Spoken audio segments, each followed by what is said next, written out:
en Algérie. Mendes lui-même a su, je crois, reprendre la réflexion, les choses, les orientations. Et il y a eu un autre moment d'espoir qui a été les élections du Front républicain, gagnées par le Front républicain à la fin de l'année 1956. C'était l'alliance entre les mendésistes, les socialistes, la SFIO et les gaullistes de gauche. Et tout le monde espérait que Mendes, qui avait un programme, allait être nommé Premier ministre, enfin Premier président du Conseil, ça s'appelait à l'époque.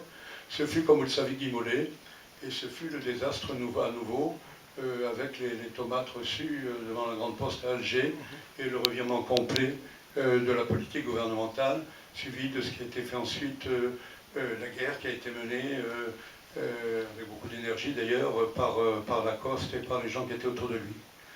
Et voilà, alors moi, dans ce contexte-là, j'ai essayé en France de faire ce que je pouvais pour aider ceux qui réfléchissaient à une autre solution en Algérie, notamment à travers la participation à ce qu'on appelait les colloques juridiques du bâtonnier Torp à la fin des années 50.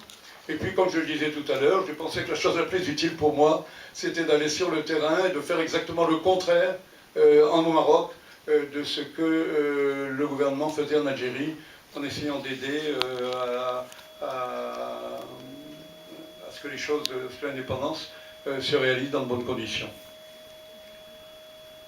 Voilà ce que je voulais dire pour cette deuxième période, avec peut-être in fine une observation. Je suis, chacun sait ici, socialiste.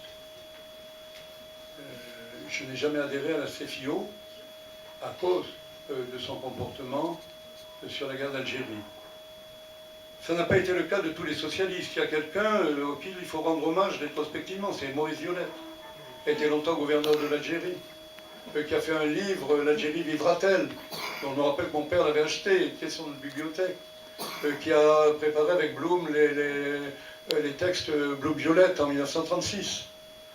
Yves Châtaigneau, un peu plus tard, gouverneur général d'Algérie, d'inspiration socialiste, a été lui aussi plutôt dans le bon sens. Et après, ça a été vraiment celle que j'ai vue moi de plus près, ça a été vraiment la catastrophe, avec, je l'ai dit, Nejlen, Mollet, Lacoste. Et bon. Et dans ce contexte-là, il n'y a que deux hommes politiques qui ont, je crois, su un peu français, qui ont su un peu avoir une certaine vision. Ce fut, enfin en dehors de De Gaulle dont je vais parler, ce fut Pierre Mendès France, bien sûr,